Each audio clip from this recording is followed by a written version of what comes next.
Hi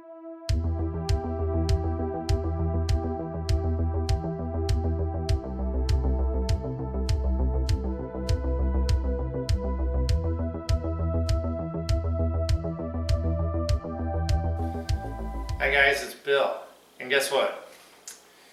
I probably made something similar to this before. I say it all the time, but I'm always improving. So I told you, I've posted before about how I got these great sub rolls at the local store, and they're just really great. And so what I did was I made up a whole bunch of them with garlic butter, and I've got one here that I had in the freezer. I got out, and we're gonna throw this in the oven to just kind of crisp it up, melt some cheese on it. But what I'm really here to talk about is tuna fish. Tuna fish, growing up you probably had it the same way I did, where your mom took a can of really lousy tuna fish and put some Miracle Whip in it and have at it. Come a long way. So I don't want to get in an argument about what's the best tuna fish, but what you like is good. Obviously, I always get my tuna in water, and yeah, it's canned food, and yeah, it's kind of cheesy, but ultimately, it's okay. I like to eat it. It's pretty quick and easy. I'm going to show you how you make it like even better than you ever thought possible. So I opened up 2 cans because I get to have some now and some later, because lunchtime will be here. So the first thing I do is I just try and kind of chunk it up a little bit, and fork's really great for mixing tuna fish. And you get everything about the size. I don't want it all mushy and tore up, but I got some lemon juice. Now, I always add lemon juice a wee bit at a time. And the reason is because sometimes the other stuff you're putting in here is wet and it's going to add some liquid, even though I try not to do that. But you got to have a little bite, a little twang from the lemon. So, and this is a whole lemon.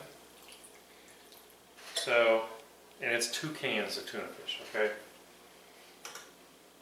So I'm going to keep that right there because I'm going to use it. And I just kind of want to let the lemon kind of soak in. It's the first step. I'm pretty sure we need a little more. This wasn't a great lemon, it didn't have a whole lot of juice in it, but it was really flavorful, so that was cool. Okay, so what's next? Well, gotta have some red onion. This is probably overkill, so I'm going to use about half of it to start with.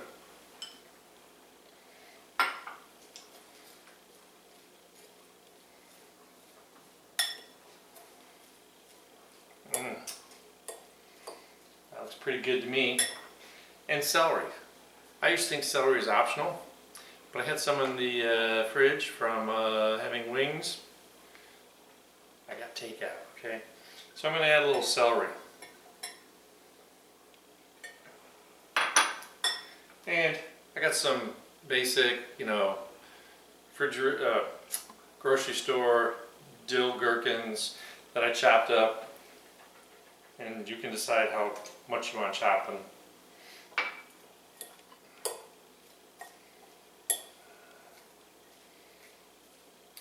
So first of all, I think probably the reason I learned how to make this was because I had to stretch a can of tuna fish. Even when it was $1, I could come up with the onion and the other stuff, but the tuna fish was the expensive part. Alright, so I got like 2 cloves of garlic. I stayed pretty modest on this. I was talking to an old Italian lady yesterday, and she was telling me how she has all her mother's recipes, and she's like, people today use too much garlic. I was like, oh, I apologize, but doesn't mean I'm not going to use it. All right, so now I want to keep checking, and it's dry in the bottom, because when you cut the top off, You know, you use the old school can opener, not like the side cutter, so you can press the top in.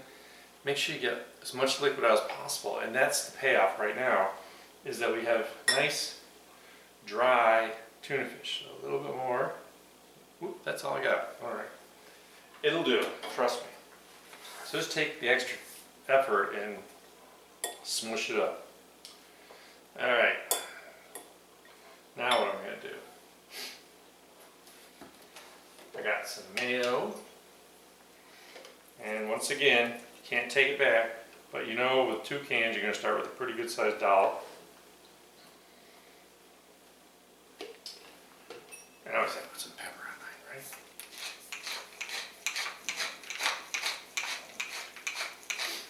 See how much the contents have grown by putting 2 cans of tuna fish and all those great veggies.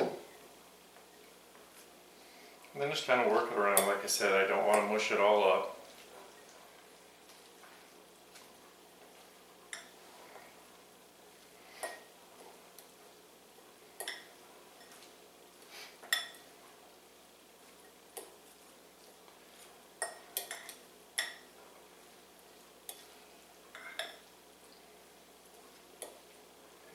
Okay, now I'm keeping it really dry right now because I need to add secret ingredients. And if this were a single can, remember, but it's 2 cans. So I need a pretty good hit of curry. Secret ingredient number 2. I shouldn't tell you what it is, but it's good. Just a hint of oregano.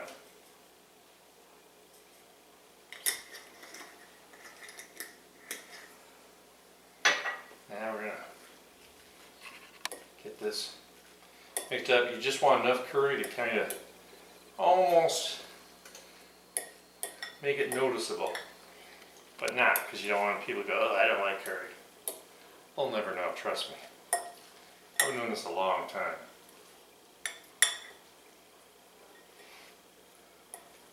I know it's there. So we're still a little on the dry side, so I'm going to just a touch more.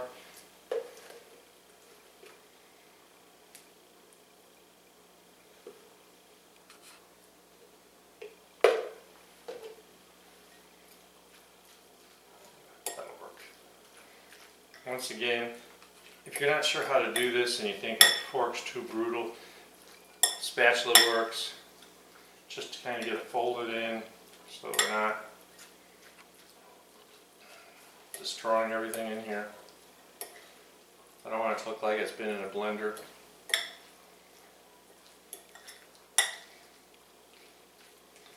I used to, I was really poor, cut up a boiled egg and put it in here. I could stretch a can of tuna fish for a week.